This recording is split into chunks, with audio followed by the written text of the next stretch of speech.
Jadi kalau ditanya kenapa fashion, karena aku percaya kalau bisnis itu harus ngejual apa yang aku juga suka. Motivasinya of course untuk nggak cuma jualan, nggak cuma cari cuan, tapi juga berdampak, baik itu secara lingkungan dan juga sosial.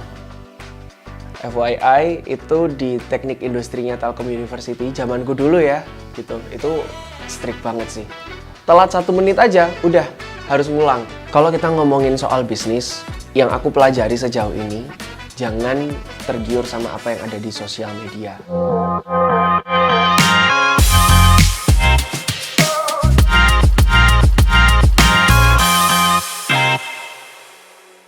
Oke, halo semuanya, nama aku Aldian Muhammad, biasa dipanggil Aldian. Saat ini aku bekerja sebagai entrepreneur, sebagai seorang owner dari clothing line namanya Kato Plus.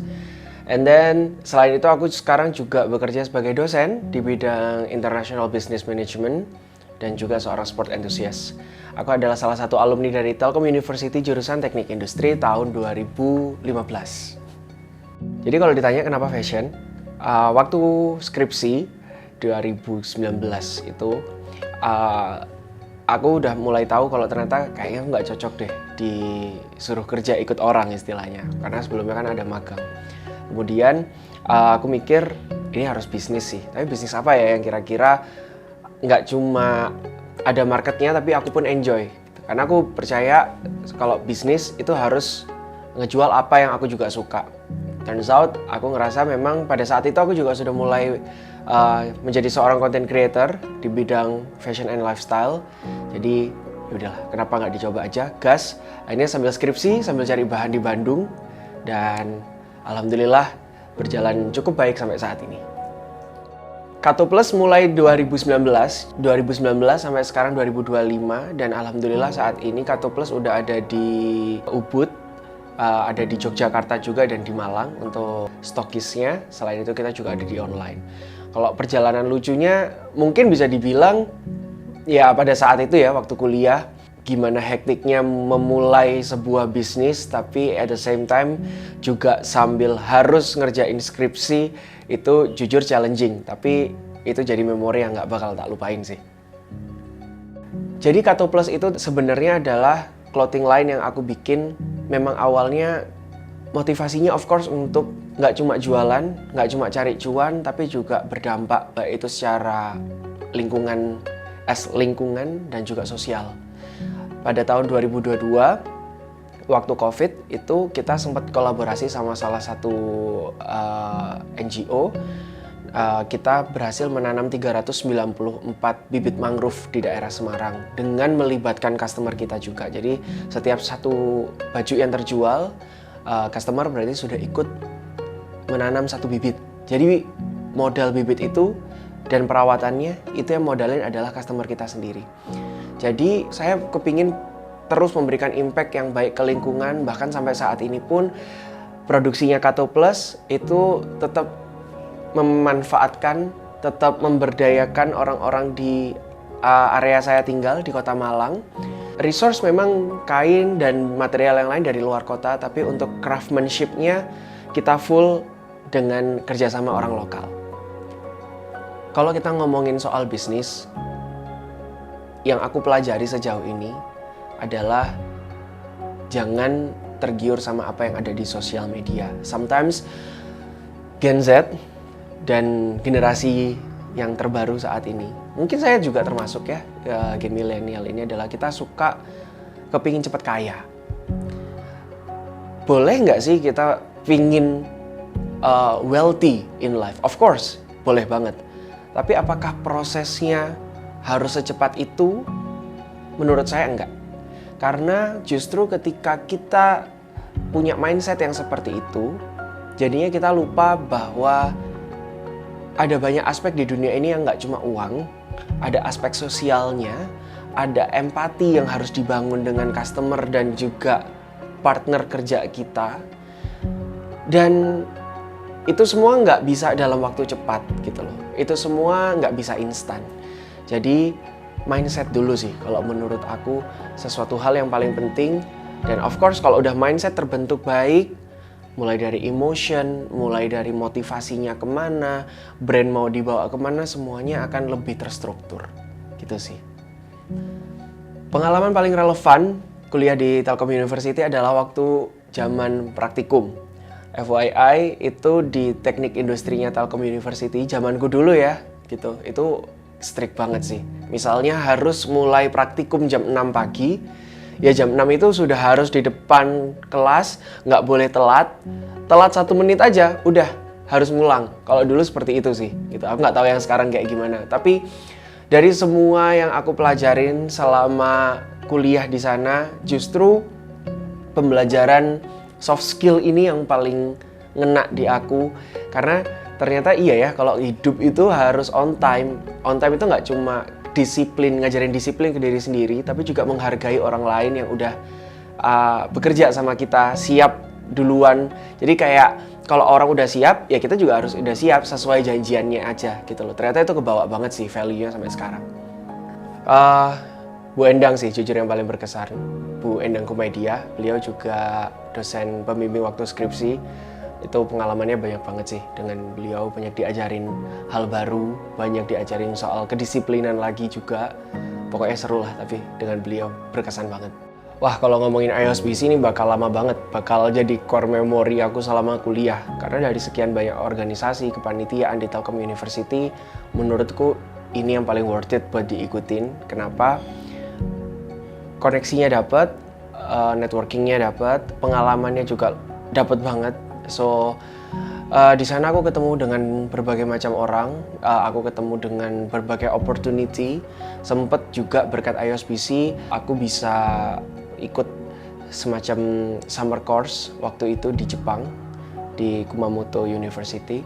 Itu adalah salah satu pengalaman yang juga nggak mungkin aku lupakan seumur hidup, karena berkat IOSBC juga aku bisa berangkat pada saat itu tahun 2017. Jadi di IOSBC itu kita bakal ketemu terus sama banyak mahasiswa luar negeri, karena basically itu yang memang kita handle. Kita harus membantu proses belajar dan mengajarnya teman-teman dari luar negeri yang kuliah di Telkom University. Jadi to understand and to talk with a lot of people from a lot of countries yang punya latar belakang budaya dan juga cara berkomunikasi yang berbeda, itu ternyata memperluas wawasan dan juga pengalaman yang aku punya sekarang. Tipsnya untuk teman-teman yang SMA sekarang lagi cari kuliah, harus ngerti apa yang kalian mau ke depannya. Jangan asal ambil jurusan, jangan asal belajar apapun. Kuliah itu adalah gerbang awal untuk kita menuju masa depan. Kamu ke depannya mau ngapain sih? Gitu. Jujur kalau aku ditanyain kenapa dulu milihnya teknik industri, karena teknik industri itu luas jangkauannya. Kalau dibandingin jurusan yang lain, menurut aku teknik industri itu kebetulan karena juga dulu aku IPA waktu SMA. Sekarang aku ngerasa kayak itu berguna banget sih ilmu-ilmu yang ada di teknik industri.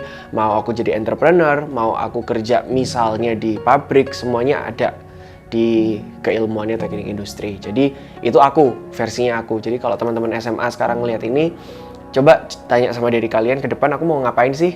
Gitu. Aku suka ke arah otomotif kah? Aku suka ke arah F&B kah? Fashion kah? Graphic design kah? Atau apapun yang lain? Coba tanya sama diri kalian sendiri dulu. Kalau yang sudah nyemplung dan memang ini adalah passion kalian, gali lagi, karena pasti ada bidang yang benar-benar itu tuh spesifik kalian suka. Misalnya kayak di teknik industri ada yang belajar ISO dulu, ada yang belajar kayak ke arah mesin CNC, ada juga yang arah ke marketing dan bisnis seperti ini. Jadi macam-macam. Itu yang mana? Tapi kalau misalnya yang udah masuk ke jurusan tapi ngerasa ternyata nggak relate nih gitu kan, misalnya masih bisa diulang, better diulang karena kuliah itu keputusan seumur hidup ya. Tapi kalau nggak possible diulang, I believe there's always a twist in this life. Seenggak suka-sukanya kita sama jurusan itu pasti ada sesuatu yang relate. Coba cari hal tersebut. Saat ini aku jadi dosen di salah satu universitas swasta di Surabaya, dan aku pun jujur sama mahasiswaku. Kalau ditanya, Bapak dulu kuliahnya teknik industri. Sekarang ngajarnya business and management. Ada yang relate nggak Pak? Dan apa yang Bapak pelajari dulu? Aku selalu bilang, enggak ada yang aku ingat. Because I believe kuliah itu ternyata bukan soal melulu belajar tentang subjeknya, tentang isi materinya, tapi lebih ke soft skill, lebih ke membangun prinsip dan juga membangun mental dalam kehidupan. Kayak tadi aku cerita, pengalaman ikut praktikum jam 6 pagi dan harus on time, nggak boleh telat even 1 menit pun, itu tuh aku bawa sampai sekarang. Itu yang paling berkesan. Jadi bukan isi materinya, bahkan aku belas gak inget Is. Tapi justru value-nya yang diajarkan di situ yang aku bawa sampai detik ini juga. Aku masih kepingin apapun yang aku lakukan di kehidupanku itu bawa manfaat buat orang. Karena sebaik-baiknya manusia adalah manusia yang bermanfaat buat orang lain. Itu adalah prinsipku. Jadi saat ini dengan segala pekerjaan yang aku ambil, mulai dari pertama content creator, aku sekarang juga jadi dosen, punya Kato Plus juga sebagai clothing brandku. Aku mau semuanya bisa inline dan yang paling penting bawa manfaat buat orang lain. Jadi dari awalnya aku kuliah, awalnya itu 2000 berapa ya? 18. Itu konten pertama kali sampai aku realize loh, kok ini aku deal untuk kerjasama sama salah satu e-commerce paling gede di Indonesia. Loh, ternyata udah mulai dilirik ya gitu. Dan akhirnya dilanjut banyak brand yang di fashion masuk untuk ngajak kerjasama, collaboration dan lain sebagainya. Di situ mulai mikir nih, kok aku ngepromosiin baju orang terus ya gitu. Kapan aku bisa ngepromosiin barangku sendiri? Nah, itu awal mula tercetus bisnis Kato Plus. Akhirnya 2019 mulai skripsi sambil mikirin gimana apa yang harus aku lakukan dengan Kato Plus ini, gimana sourcing kain segala macemnya. Ya sudah, akhirnya berjalan beriringan tuh. And then 2020 udah lulus dari Telkom University, langsung lanjut ambil S2. Di situ ambil jurusan Magister Manajemen. Belajar benar-benar gimana sih caranya bikin bisnis dan bikin itu sustain bisnisnya. Singkat cerita, lulus dari Magister Manajemen, dimintalah untuk jadi dosen. Jadi saat ini 3 nih. Jadi content creator, punya bisnis Kato Plus, dan jadi dosen di bidang bisnis manajemen tadi juga sama gitu loh. Jadi sebenarnya 3-tiganya inline tapi punya timeline yang berbeda-beda. Itu menurutku perjalanan hidup yang agak nggak aku expect selama ini sih. Even waktu SMA pun aku nggak kepikiran sama sekali untuk jadi dosen. Tapi ternyata kalau misalnya aku serius ngejar sesuatu, aku niat untuk simply jadi orang yang lebih baik dengan terus belajar, itu ternyata opportunity bisa kebuka kok. Jadi teman-teman yang nonton ini jangan malas untuk belajar. Dan belajar nggak harus selalu di pendidikan yang formal ya. Belajar tuh setiap hari, setiap detik bahkan kita tuh belajar gitu loh. Know yourself better, insya Allah nanti opportunity bakal kebuka lebih luas. Untuk saat ini kita ngerasa belum mau untuk punya store fisik yang Kato Plus sendiri.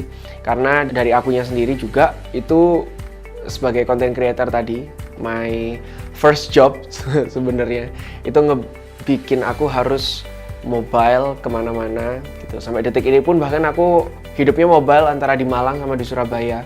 Kalau punya toko sendiri rasanya komitmen untuk nempel di satu kota itu cukup tinggi ya gitu. Nah itu sesuatu yang aku agak sulit sih untuk saat ini. Jadi kita memilih channel distribution dengan punya beberapa partnership consignment. Aku rasa itu jalan yang paling cocok sama lifestyle-nya aku sekarang. Malang selalu punya cerita yang menarik dan ada magnetnya gede gitu untuk bikin aku balik ke sini lagi. Dan yang tadi aku cerita, aku pengen bawa impact ke orang-orang di sekitarku dulu baru ke yang lebih jauh. Jadi ya menurutku untuk berkolaborasi, bekerja sama orang-orang di area Malang bakal menjadi decision yang paling tepat saat ini. Buat teman-teman yang mau connect sama aku, silahkan hubungin aku di Instagram aku @aldian, atau Instagramnya Kato Plus @Kato Plus. Thank you.